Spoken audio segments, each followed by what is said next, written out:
L'axe Fada frontière avec le Niger sera bientôt bitumé, a annoncé le ministre des Infrastructures Éric Bougouma au terme du Conseil des ministres de ce 30 novembre. Conseil des ministres où il a été également question de l'exécution du budget 2017.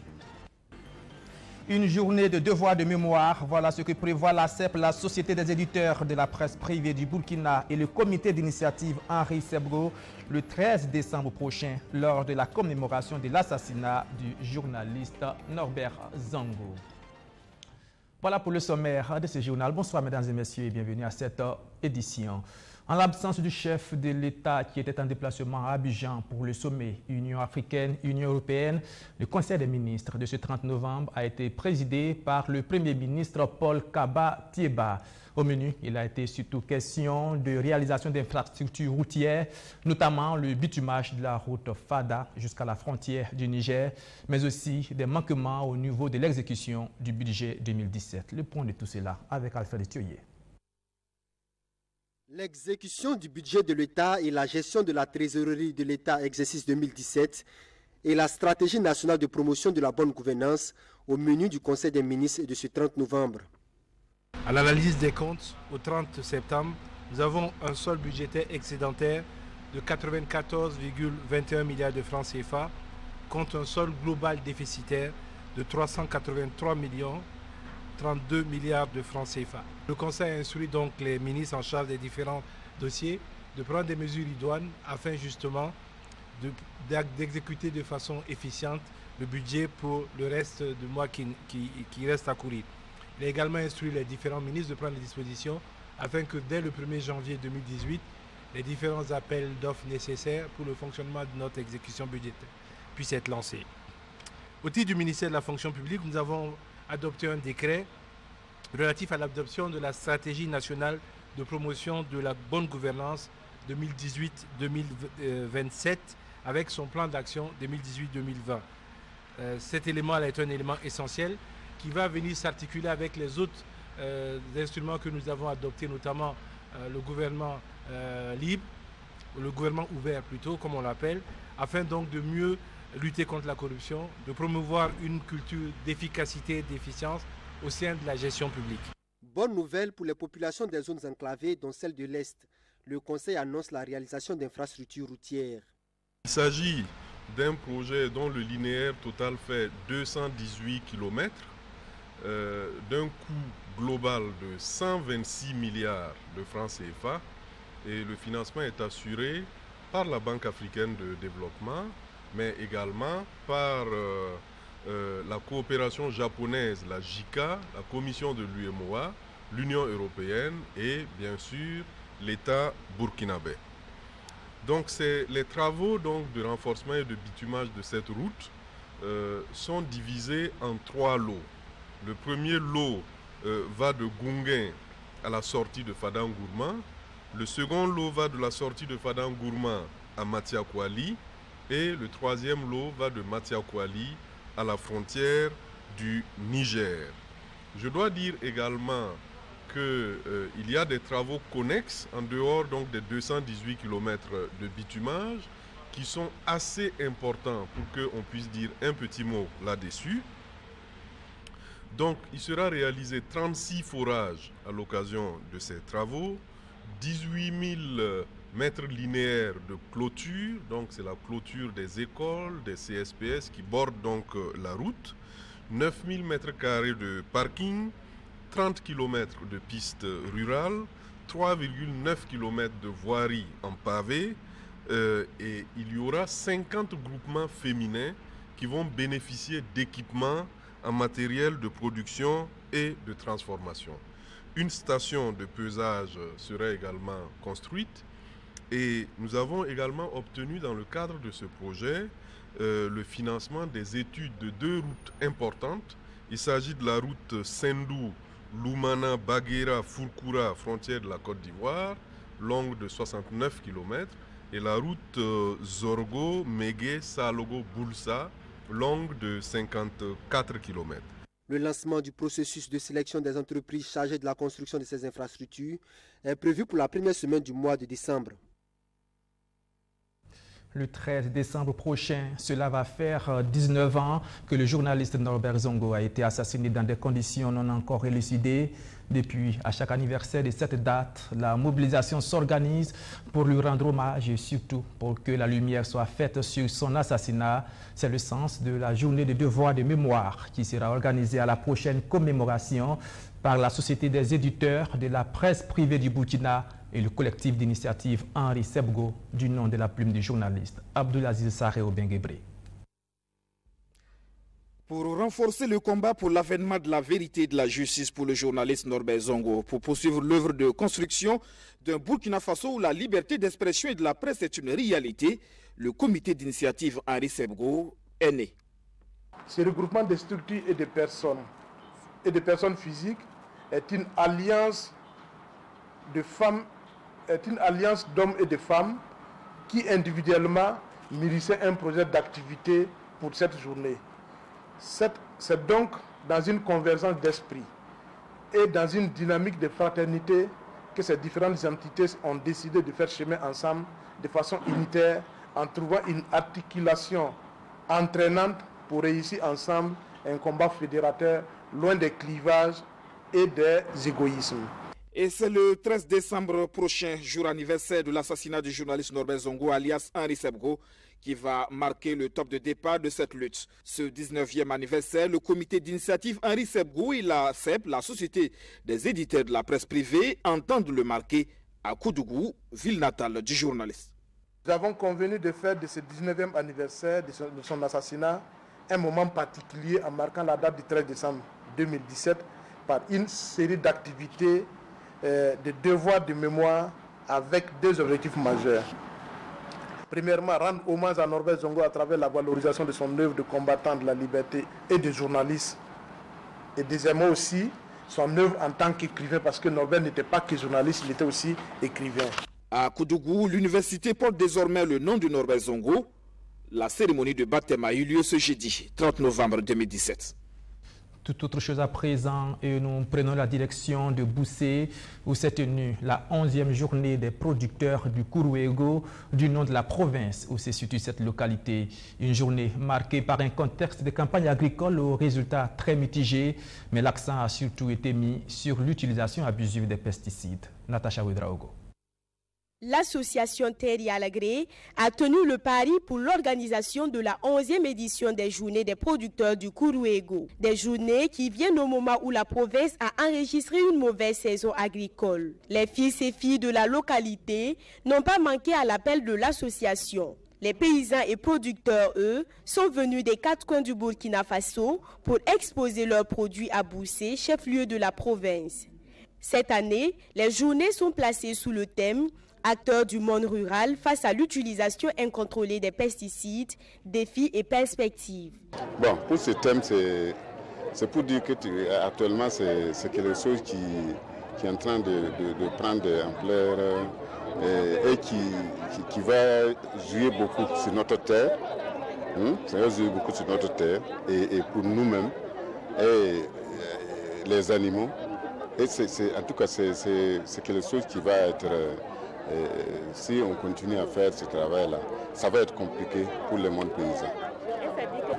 Donc il est nécessaire de sensibiliser, à la limite de voir dans quelle mesure il faut limiter l'utilisation des produits chimiques pour nos terres qui, au-delà de ces terres-là, nourrissent nos bêtes et au niveau aussi de ces animaux que l'homme consomme nous transmet des maladies que des fois nous n'arrivons pas à comprendre.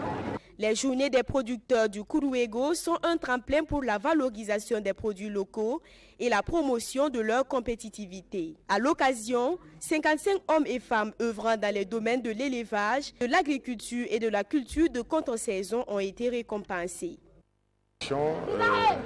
Et d'encouragement, je suis d'autant plus satisfait que j'ai vu que les points qui ont été attribués aux différents producteurs sont de bons points, qu'il y a une réussite, non seulement en termes de production, mais également en termes de transformation. Et c'est assez important. Et ça rentre dans le cadre du PNDS qui encourage beaucoup la production et surtout l'innovation en termes de production. Et l'innovation, on peut dire, c'est au cœur de cette exposition, de cette cérémonie que nous avons eue et du Kuruwego, puisque on a vu, on nous a présenté des tubercules d'igname produites à Nyon. Autour de la compétition interproducteurs, plusieurs autres activités ont marqué cette 11e édition des Journées des producteurs du Kuruwego, dont des conférences-débats et la sensibilisation sur l'utilisation des pesticides. Nous restons dans le secteur agricole et cette réunion autour du projet Droit et Dev. Plusieurs experts du Burkina et des pays de la sous-région sahélo-saharienne se sont retrouvés à Ouagadougou pour échanger sur la gestion des activités agro-silvopastorales et halieutiques de la zone. Alex Kaboré. Offrit aux parties prenantes du projet DroitDev, le programme d'amélioration de la sécurité alimentaire et hydrique pour le développement économique rural au Sahel et dans la Corne de l'Afrique, un espace de dialogue, de partage et de plaidoyer sur les préoccupations du projet. C'est ce qui a motivé la tenue de cette rencontre. 2 jours durant, les 23 et 24 novembre 2017, experts burkinabés, maliens et nigériens ont partagé leur expérience en matière de gestion centralisée des ressources naturelles. L'objectif premier de ce projet, effectivement, c'est de travailler à restaurer, à récupérer, à conserver ce qu'on peut appeler le socle de production qui est la terre à travers une mobilisation aussi adéquate de l'eau. C'est également aussi renforcer le système de production, mais travailler à ce qu'en aval, les systèmes de commercialisation des produits agro-silvopastoraux puissent se faire pour une amélioration des revenus et des conditions de vie des ménages.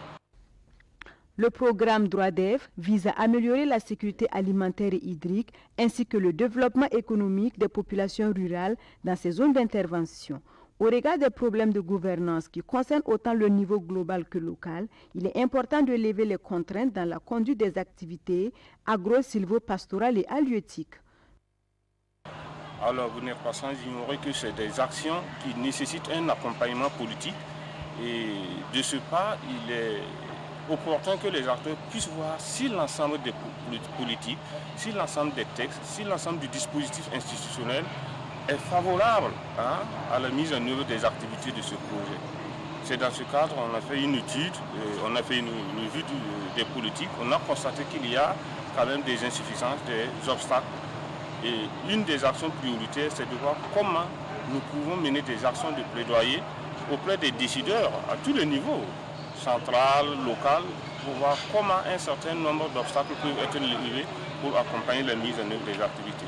Donc, c'est dans ce cadre, effectivement, que cet atelier d'ailleurs est organisé avec un certain nombre d'acteurs pour entreprendre des alliances stratégiques de plaidoyer pour discuter avec des groupes cibles pour le plaidoyer en faveur de la mise en œuvre du programme. Débuté en 2015, le projet DroitDev va durer 5 ans. Il s'exécute au Burkina Faso sur 6 sous-bassins situés dans les provinces du Sourou, du Sangué, du Passoré, du Zandouma, du Yatenga et du Bam.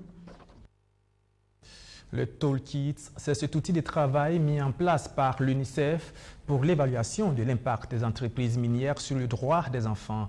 Il a fait l'objet d'un forum multipartite pour la responsabilité sociale des entreprises qui a mobilisé 80 personnes venues des pays de la sous-région. Bessoglé Somda. Les droits des enfants au centre des préoccupations du forum multipartite pour la responsabilité sociale des entreprises. En collaboration avec l'UNICEF, environ 80 acteurs venus du Burkina Faso, du Mali et de la Côte d'Ivoire se pencheront sur les questions fondamentales liées aux droits des enfants dans les zones d'implantation minière du 28 au 30 novembre 2017. Pour les participants, il s'agira de s'approprier les outils mis en place par l'UNICEF à travers un document appelé le Toolkit. Le Toolkit, c'est un outil pratique. Quand on parle de Toolkit, c'est-à-dire un kit d'outils. Donc c'est un outil très pratique qui va permettre aux sociétés minières de voir, de s'auto-évaluer sur la façon dont elles apprécient, protègent et promeuvent les droits des enfants. Pour la représentante de l'UNICEF au Burkina Faso, le Toolkit devra permettre de faire la différence entre les impacts négatifs liés à l'orpaillage et ceux de l'implantation des sociétés minières au Burkina Faso. Ici, on est très habitué à parler de l'orpaillage traditionnel et on sait qu'il y a des milliers, voire des centaines de milliers d'enfants qui sont employés dans cet orpaillage traditionnel, qui est à mon avis une forme moderne d'esclavage, qui est extrêmement dure. Mais il faut aussi s'assurer que quand une mine s'installe, quand une mine est opérationnelle, il n'y a pas de conséquences graves sur les droits des enfants. Par exemple, une nouvelle mine va s'installer, cela peut créer des déplacements de population dans la zone d'installation de la mine. Il faut faire attention à cela. Organisé par le Forum multipartite pour la responsabilité sociale des entreprises, le présent atelier de formation devra permettre de convaincre le maximum d'entreprises et sociétés minières à s'engager en faveur de la défense des droits des enfants dans les communautés locales et régionales. On reste avec les enfants, mais nous changeons de cap pour parler de planification familiale. Le gouvernement veut atteindre un taux de prévalence de 32% à l'horizon 2020 et pour cela, il peut compter sur la fondation Bill et Melinda Gates qui finance un projet dans ce sens. Ce projet qui concerne également le Congo, l'Éthiopie et la Côte d'Ivoire a été évalué partiellement un an après sa mise en œuvre. Sandrine Zougouri. 22,5%, c'est le taux de prévalence contraceptive au Burkina Faso, selon le ministère de la Santé. Dans le domaine de la planification familiale, le taux est de 19,4%. Des statistiques qui montrent que le Burkina Faso est toujours dans la phase embryonnaire dans la promotion de la planification familiale. Pour élever les taux, le Burkina Faso bénéficie de la subvention de la Fondation Bill et Melinda Gates à travers le projet intitulé Engagement technique stratégique avec preuve de résultats en Afrique. Et il compte bien relever le défi d'ici à l'horizon 2020.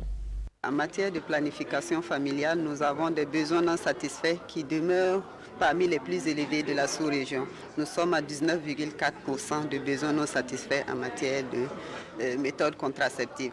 Notre prévalence contraceptive aussi est faible, elle est de 22,5% et nous avons élaboré dans le cadre du Plan national de développement économique et social un plan d'accélération de l'APF qui veut nous amener à l'horizon 2020 à une prévalence de 32%. Donc ce projet est bienvenu pour nous aider à atteindre cet objectif. Cet appui aux pays africains dont l'objectif est de renforcer les performances en planification familiale fait l'objet d'un atelier à Ouagadougou. Cet atelier répond à plusieurs objectifs, notamment faire la revue de ce qui se fait au niveau des pays par rapport à la disponibilité et l'accessibilité aux produits contraceptifs. Donc permettre de savoir quels sont identifier les obstacles et pouvoir les solutions qu'il faut apporter pour relever ces obstacles-là. Et nous avons l'opportunité de bénéficier de cette initiative grâce à la générosité de Bill et Melinda Gates pour appuyer les pays. Il y a 4 pays qui sont concernés, comme vous le savez, la Côte d'Ivoire, le Burkina Faso, l'Éthiopie et l'Ouganda. Donc cet atelier fait partie du processus normal de suivi de la mise en œuvre de l'initiative qui a débuté en début de cette année 2017. Donc ça permet de faire le point. Au Burkina Faso, ce programme de planification va s'étendre sur tout le territoire national afin de toucher le maximum de foyers. Ce projet permettra de rendre accessibles les services de planification familiale aux populations qui en ont besoin et ça va renforcer aussi la disponibilité des méthodes contraceptives pour que nous puissions atteindre notre objectif que nous nous sommes fixés. Ce programme nous permet de prendre en compte l'ensemble de nos préoccupations et nous avons vraiment la liberté de cibler les zones les plus prioritaires et nous planifions en fonction de cela et toutes les régions du Burkina pourront bénéficier des retombées de ce projet-là. Cette subvention de 3 ans va concerner les adolescents et les femmes en situation postpartum et également servir pour les soins d'après-avortement. Cet atelier de revue et de planification du projet se tient du 28 novembre au 1er décembre. Santé et direction Tengandogo, où se situe le plus grand entrepôt pharmaceutique de la centrale d'achat des médicaments essentiels génériques et des consommables médicaux. Les journalistes ont été invités sur place pour aller constater que, contrairement aux rumeurs, les entrepôts de la CAMEC ne sont pas vides. Lauriane Mireille-Douagneau. C'est la mère des agences. Initialement, on était au niveau de la Tripano. Donc, c'est la toute première des agences de la CAMEC. Tengango, c'est ici qu'est situé le plus grand entrepôt pharmaceutique de la centrale d'achat des médicaments essentiels génériques. Cette visite de presse a pour but de montrer la procédure d'acquisition et d'exploitation des produits. Une visite guidée qui s'inscrit dans le cadre des 25 ans de la CAMEG. Cette journée portes ouvertes qui fait partie du programme de commémoration de notre 25e anniversaire avait pour objectif de vous ouvrir nos entrepôts parce que vous savez que ces dernières semaines, voire ces derniers mois, il a souvent été question de rupture de stock de médicaments. D'aucuns ont même prétendu que la politique de la gratuité du chef de l'État était en péril parce que les entrepôts de la CAMEG étaient vides. Donc vous êtes venus, vous avez vu, et je pense que nos entrepôts sont loin d'être vides. De 1994 à 2017, la centrale d'achat des médicaments essentiels génériques s'est dotée au fil des années d'entrepôts de grande capacité. Des entrepôts dont la superficie totale est estimée à plus de 30 mètres carrés.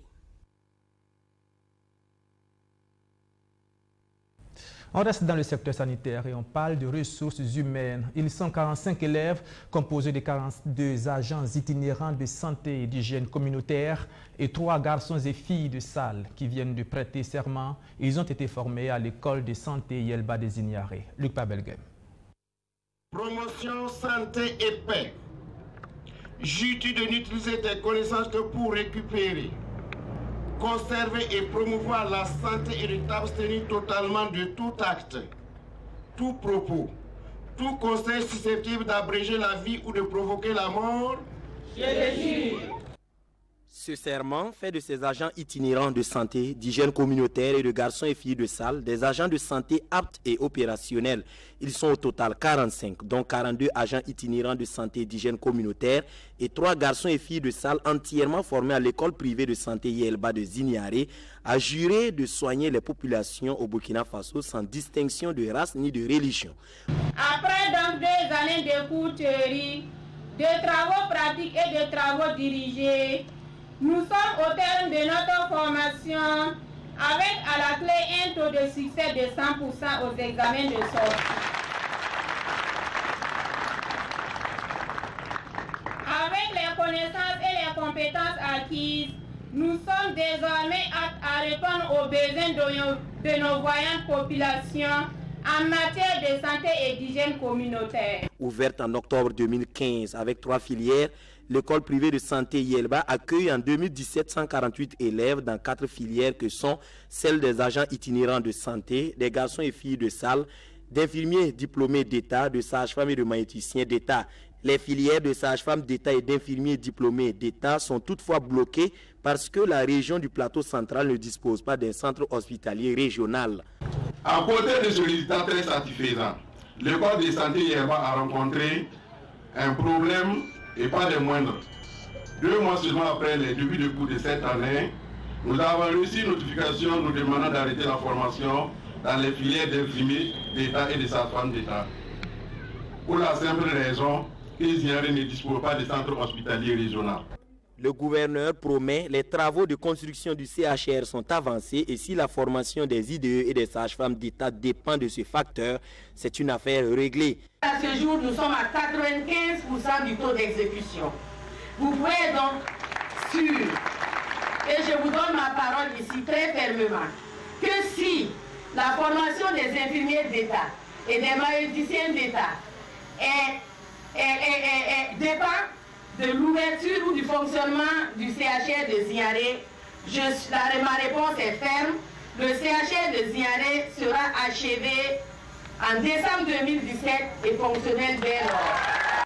L'école privée de santé Yelba est située dans la ville de Zignaré. Le promoteur a mis un point d'honneur sur la qualité des infrastructures et grâce à un soutien d'un partenaire burkinabé vivant en Europe, l'école a reçu un don d'équipement d'une valeur de 10 millions de francs CFA. Et nous terminons ce journal avec une autre sortie de promotion. Il s'agit de la première de l'université de Dédougou dans les filières de comptabilité, contrôle, audit et de méthodes appliquées à la gestion. Et elle porte le nom de Stanislas Waro, président de l'université Ouaga 2, lauréat Mireille Douanio. Ils sont au nombre de 22. C'est la toute première promotion en licence de 2 filières de l'université de Dédougou. Il s'agit de la filière méthode informatique appliquée à la gestion et la filière comptabilité, contrôle, audit. En dépit des difficultés rencontrées, la promotion se dit prête à conquérir le marché de l'emploi local et national après une formation qui aura duré 4 ans. Ces jeunes que vous entourez aujourd'hui de votre affection sont ambitieux, entrepreneurs et pleins d'avenir. Comme le disait Archimède, donnez-moi un point d'appui, je soulèverai le monde. Nous avons paraphrasé en disant, donnez-nous les moyens, nous ferons des prouesses. Dans un pays où la question de la formation professionnelle et surtout de l'emploi éprouve un besoin énorme, le parrain et le nom de baptême de la promotion assurent de tout mettre en œuvre pour parachever la formation de ces jeunes élites. Donc un défi qui est celui de les accompagner à s'insérer professionnellement ou sur le plan académique parce qu'ils ont fait une licence. Donc c'est une première étape. Dans la réforme LMD, il y a 3 grades, la licence, le master et le doctorat. Ils ont franchi la première étape. Il y a la deuxième qui est le master. Donc c'est de travailler avec eux en relation avec le responsable de la promotion à faire en sorte que ceux qui souhaitent continuer par exemple en master en comptabilité, contrôle, audit à l'université Ouaga 1 à IBAM par exemple, ou à l'université Ouaga 2 en sciences de gestion puissent le faire. Et ceux qui souhaiteraient continuer à faire un master en informatique puissent le faire à l'université Ouaga 1 ou à l'IBAM ou à l'université Nanzimboni. Ils ont un très bon niveau, étant donné que nous avons fait appel aux meilleurs spécialistes de l'université Ouaga 1, professeur Joseph Kizerbo, et ceux de l'université Nanzimboni, qui sont venus nous épauler pour faire les cours. Là où ce n'était pas possible, nous avons fait appel à des professionnels aguerris qui sont venus donc dispenser les enseignements à ces étudiants, aussi bien sur le plan théorique que sur le plan pratique. L'université de Dédougou est fonctionnelle depuis 2013. Elle est à sa 2e sortie de promotion. La création d'autres filières est envisagée pour accroître l'offre éducative dans la région.